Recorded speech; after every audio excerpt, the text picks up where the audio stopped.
نحمده ونصلي على رسوله الكريم اما بعد فاعوذ بالله من الشیطان الرجیم بسم اللہ الرحمن الرحیم اقیموا الصلاة وآتوا الزکاة صدق اللہ مولانا العظیم وبلغنا رسوله النبی الامین الکریم اللہ رب محمد صلی اللہ علیہ وسلم نحن عباد محمد صلی اللہ علیہ وسلم ہر چے داری خرچ کن در راہ ہر چے داری خرچ کن در راہ او لن تنالوا البر حتی تنفقوا۔ حضرات، آج کا میرا عنوان زکوٰۃ و صدقات ہے۔ اللہ تعالی ہمیں حق بولنے اور اس پر عمل کرنے کی توفیق عطا فرمائے، آمین۔ مذہب اسلام میں ایمان اور نماز کے بعد زکوٰۃ کا درجہ ہے اور یہ اسلام کا تیسرا رکن ہے۔ زکوٰۃ کا مطلب یہ ہے کہ جس مسلمان کے پاس ایک مقرر مقدار میں مال و دولت ہو، وہ ہر سال حساب لگا کر اپنی اس دولت کا 40واں حصہ جو شریعت مطہرہ نے مقرر کیا ہے مسلمان فقیر، غریب اور مسکین کو دے۔ حضرات، زکوٰۃ ادا کرنے والوں کے فضائل کے مطابق قرآن مجید فرقان حمید میں بہت سی آیت کریمہ موجود ہیں۔ ان میں سے ہم ایک آیت پیش کرتے ہیں، پارہ 3 سورہ بقرہ آیت نمبر 277۔ ان الذین آمنوا وعملوا الصالحات واقاموا الصلاة وآتوا الزکاة لهم اجرهم عند ربهم ولا خوف علیہم ولا هم یحزنون۔ بے شک جو ایمان لائے اور نیک عمل کیے اور نماز قائم کیا اور زکوٰۃ دیتے رہے، ان کے لیے ان کے رب کے یہاں بہت بڑا اجر ہے، اور نہ کوئی خوف ہے ان کے لیے اور نہ وہ غمگین ہوں گے۔ سبحان اللہ، کیا بشارت عظمیٰ ہے کہ ان کے لیے دنیا میں بھی کوئی حزن و ملال نہیں اور آخرت میں بھی کسی قسم کا غم نہیں ہوگا۔ قیامت کے دن بہت لوگوں کو اپنے برے اعمال کی وجہ سے خوف و غم طاری ہوگا، لیکن نیک اعمال کرنے والے بے خوف ہوں گے۔ سبحان اللہ، زکوٰۃ ادا کرنے والے کو وہ مقام حاصل ہو جاتا ہے جہاں انسان کا رنج و غم ہی نہیں رہتا۔ لہٰذا جو لوگ اللہ کے بن جاتے ہیں تو اللہ ان کا ہو جاتا ہے، اور اللہ انہیں دونوں جہان کے مصائب اور دکھوں سے بے خوف و قدر کر دیتا ہے۔ اس کے علاوہ اور بھی بہت سی آیت کریمہ زکوٰۃ کی فضیلت میں موجود ہیں، مگر وقت میں گنجائش نہیں ہے۔ بہرحال، دنیا میں انسان مال و دولت اکٹھا کر دین و دنیا کے بے پناہ خطرات مول لیتا ہے، مگر زکوٰۃ ہی ان خطرات کا حل ہے۔ وہ زکوٰۃ ادا کر کے ان خطرات سے محفوظ ہو جاتا ہے۔ چنانچہ ایک دفعہ رسول کریم صلی اللہ تعالی علیہ وسلم خانہ کعبہ میں جلوہ افروز تھے۔ کسی شخص نے کہا، یا رسول اللہ صلی اللہ تعالی علیہ وسلم، فلاں آدمی کا بڑا نقصان ہو گیا، سمندر کی طغیانی نے اس کے مال کو ضائع کر دیا۔ حضور صلی اللہ علیہ وسلم نے ارشاد فرمایا، جنگل ہو یا سمندر، گویا کسی جگہ بھی جو مال ضائع ہوتا ہے وہ زکوٰۃ نہ دینے سے ضائع ہوتا ہے۔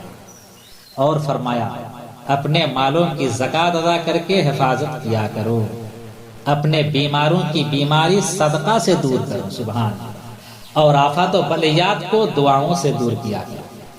الحمدللہ، کیا خوب ارشاد گرامی۔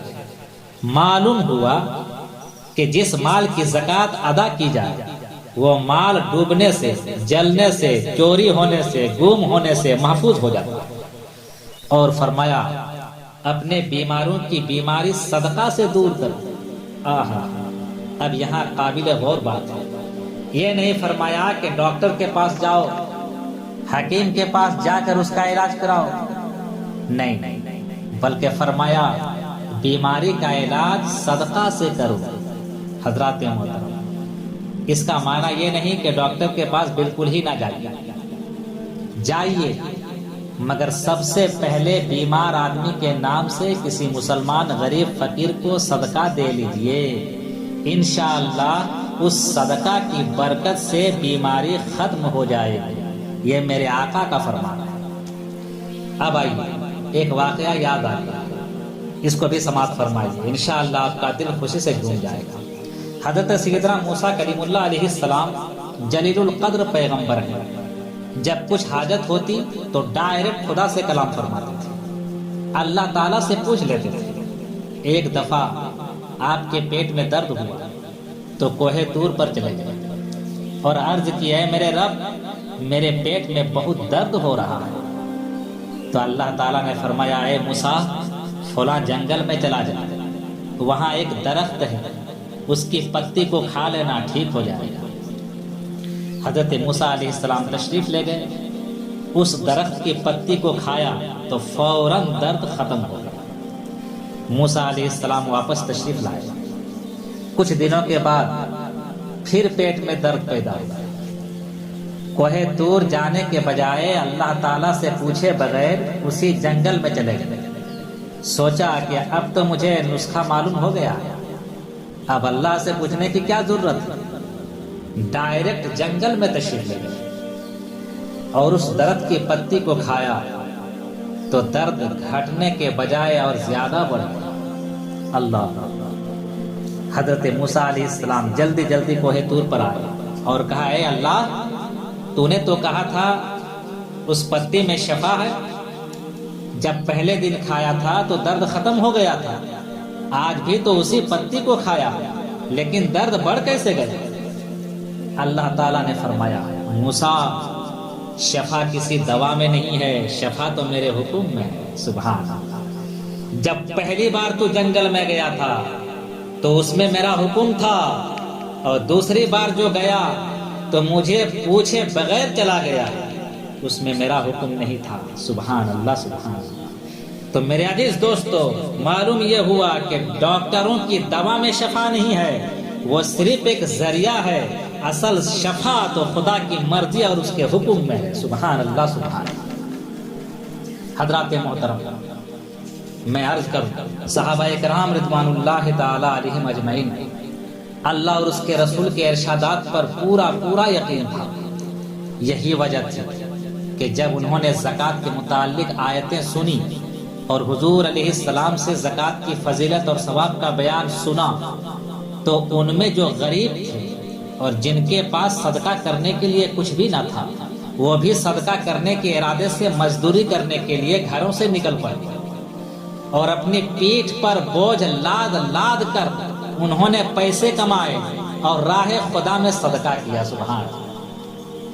حضرات محترم، کہاں ہم مال ہوتے ہوئے بھی صدقہ نہیں ادا کرتے، اور صحابہ کرام صدقہ کرنے کے شوق میں مال کمایا کرتے تھے۔ سبحان اللہ! کیا شان تھی صحابہ کرام!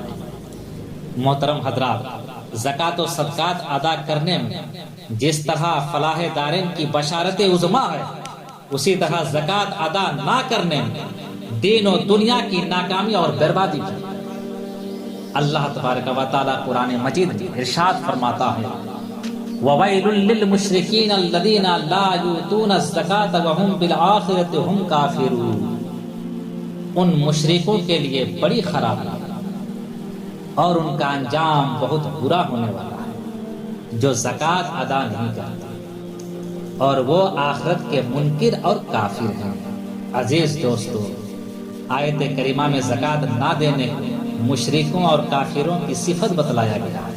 اللہ! اور یقیناً نماز نہ پڑھنا، زکوٰۃ نہ دینا قرآن عظیم کے بیان کے مطابق مسلمانوں کی صفت نہیں بلکہ کافروں مشرک کی صفت۔ میرے دوستو، قرآن مجید میں زکوٰۃ نہ دینے کی وعیدیں بہت آئی ہیں، مگر اسی پر اکتفا کرتا ہوں۔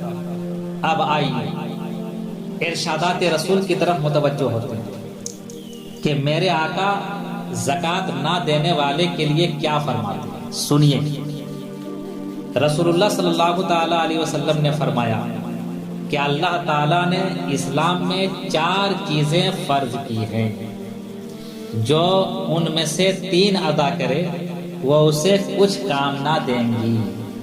وہ چار یہ ہیں: نماز، زکوٰۃ، روزہ، حج۔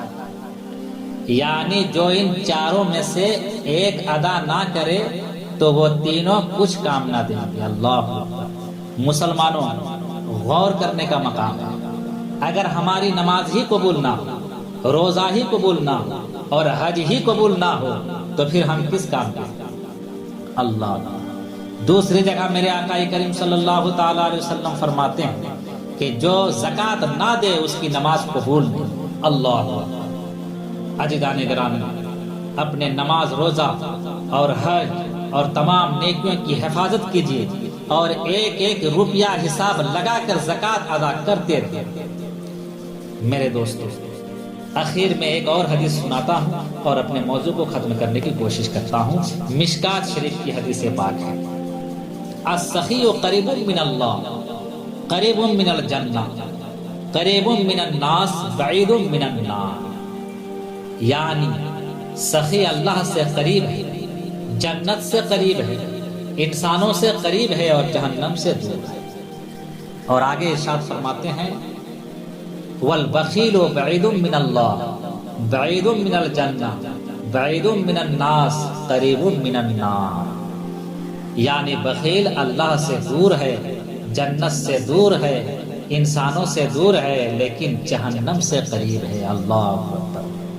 اسی حدیث کے پیش نظر حضرت شیخ سعدی علیہ الرحمن نے کیا ہی خوب ارشاد فرمایا ہے: بخیل اربود زاہد بہرور، بخیل اربود زاہد بہروبر، بہشتی نہ باشد ذا حکم خبر۔ یعنی بخیل اگرچہ بحر و بر کا سب سے بڑا عابد و زاہد بن جائے مگر فرمان رسول کے مطابق وہ جنتی نہیں ہوگا۔ اللہ تعالی ہمیں اور سب کو نیک اعمال کرنے کی توفیق عطا فرمائے۔ آمین ثم آمین۔